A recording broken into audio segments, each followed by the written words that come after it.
Bill Oram here on the Mercedes-Benz Vans phone line on the Rich Eisen Show. Did you see Russ there when you started posing the question, Bill? Oh yeah, I saw him over there, and then I immediately trained my eyes on Russ while Darvin was answering, because I was curious how he was going to respond to hearing that kind of direct, feedback and perspective from the guy he's going to be answering to, this next season, assuming the Lakers keep him around. And it was interesting, like you said. I mean, the message is not that different from what I think other coaches have asked of Russell Westbrook. Play defense, be willing to, really commit offensively when you don't have the ball, which is obviously going to be key with LeBron James when he's on the floor with LeBron. But it's just going to be a matter of whether or not Russ feels a different connection with Darvin Ham than he felt with Frank Vogel, and if Darvin can get even 50% more buy-in from Russ than Frank did, because that was a huge problem for the Lakers last year. Was Russ was tuning Frank Vogel out almost from the beginning, as he sort of revealed after the season when he was kind of griping that Frank had something against him. So if he feels a little more engaged with Darvin Ham, that's going to be huge. But at the same time, Darvin is asking Russ to do things that Russ has shown that he either doesn't want to or can't do. So I'm going to be really fascinated to see how this goes if the Lakers keep Russ around. Well, I mean, Ham's been around this league a long time. He's a smart cookie as well. Is it possible he's just throwing these rose petals at the feet of a guy who was in the room, and the idea is he's not going to be there anyway? What do you think of that? I mean, there's certainly wisdom to that, and it's certainly I wrote something a month or two ago saying that the Lakers needed to reverse the narrative on Russell Westbrook, because everyone was so cocksure that the Lakers were hell bent on trading Russ at any cost this summer that it was completely driving his value down. And they have certainly gone the other way and made everyone think that they're going to keep him. And so, are they posturing? Are they positioning themselves for leverage, or are they kind of bracing for the realities of an uninterested marketplace where there isn't going to be a trade that makes sense for Russell Westbrook, where the Lakers can recoup some value without completely hamstringing themselves for the future? So are they sort of preparing the fan base and preparing themselves for the idea of doing this for one more year and hoping that new leadership and a new voice might yield a different result? And that's kind of what we don't know at this point. But, everything I've talked, because I asked people at the Lakers yesterday, like, how sincere is the, keeping Russ chatter? And the response was, hey, if we can't get a fair deal, then we may have no choice. So, I think the Lakers are mentally preparing themselves for the possibility of bringing Russell Westbrook back. I don't think anybody is saying that is the ideal scenario. I think this is a marriage of necessity, not a marriage of choice at this point. They back themselves into a corner, and they kind of have to live with their decision. So I think that, Darvin Ham, like you said, he's smart. He certainly understands the situation. And by the way, like, Darvin blew a lot of smoke up, in Russ's direction, a lot of praise, a lot of hype. But he also said, he wants him to be the same high intensity and energy player that he's been in his career, but that a lot of that's going to need to be defensively and off the ball. And so, I think that is sort of, preparing Russ for a lot of the same demands that Frank Vogel tried to make a year ago, which is, you're going to have to adjust your game in order for it to work here. But we've never seen Russ yield.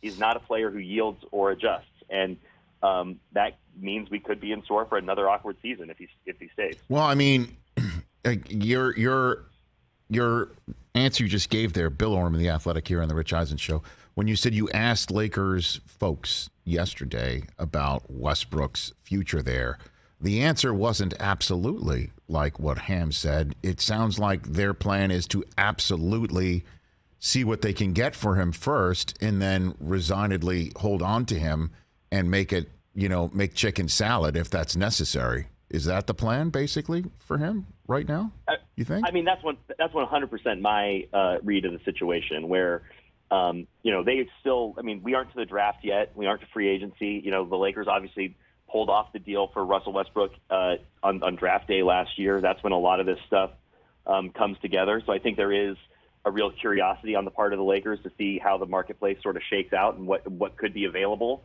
But I do think also that there has been sort of a grudging acceptance of maybe needing to hold off on a deal, that this is not coming together in the way that they would have hoped, where a clear, opportunity to unload Russ and recoup some value was going to present itself. So, yes, I mean, it makes sense for Darvin to say absolutely, because if Russ is still here, it's going to be, Darvin Ham's biggest task getting Russell Westbrook to buy in and adjust his game. And so if Russ is standing right over there in the corner listening, you can appeal to Russ by saying, I believe in you. You are one of the greatest players of all time. That is going to resonate. And what I wrote in my story today at The Athletic was, Russell Westbrook had to have loved what he heard from Darvin Ham, but the worst thing that could happen for the Lakers is if he starts to believe it. And they need to kind of thread this needle of massaging his ego, but also find a way to hold him accountable without losing him, which is definitely a risk with a player like Russ. Bill Oram Bill Oram of The Athletic here on the Rich Eisen Show. What about LeBron's future? Doesn't that have to be handled in a way similar to maybe what happened with Aaron Donald, right? Where you pay him more. Obviously, Donald didn't get more years on his contract, but there's the contract has to be addressed, right?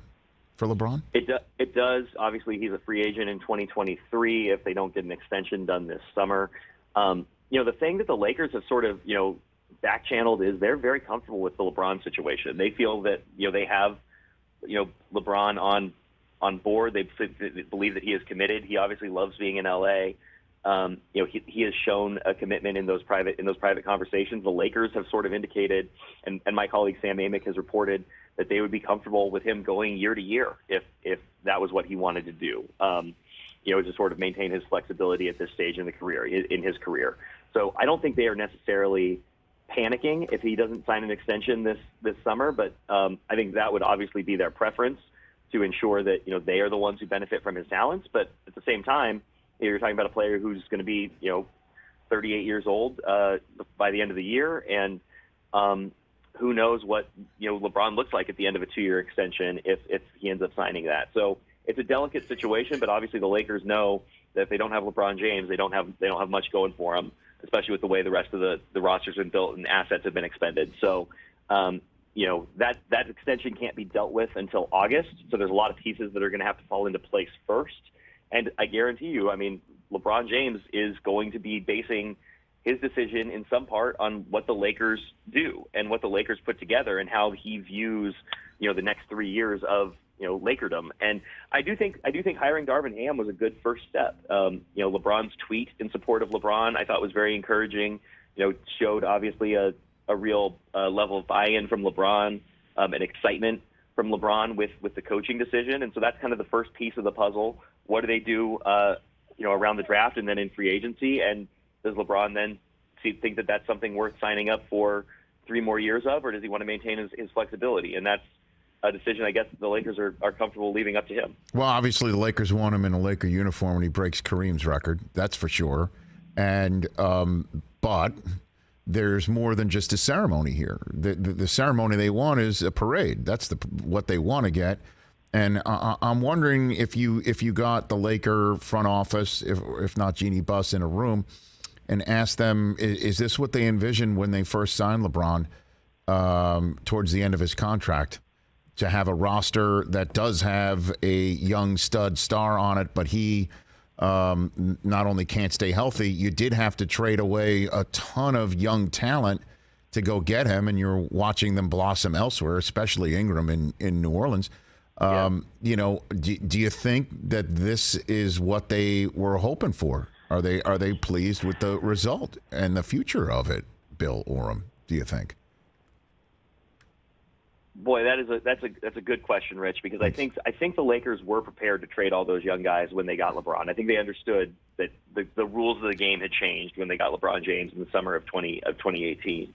But I mean, listen, they've made the playoffs. They've only made the playoffs 2 out of LeBron's 4 years. They lost in the first round 1 of those 2 years. So really 3 of the 4 years they've had LeBron have been absolute duds. And then in there you've got a championship.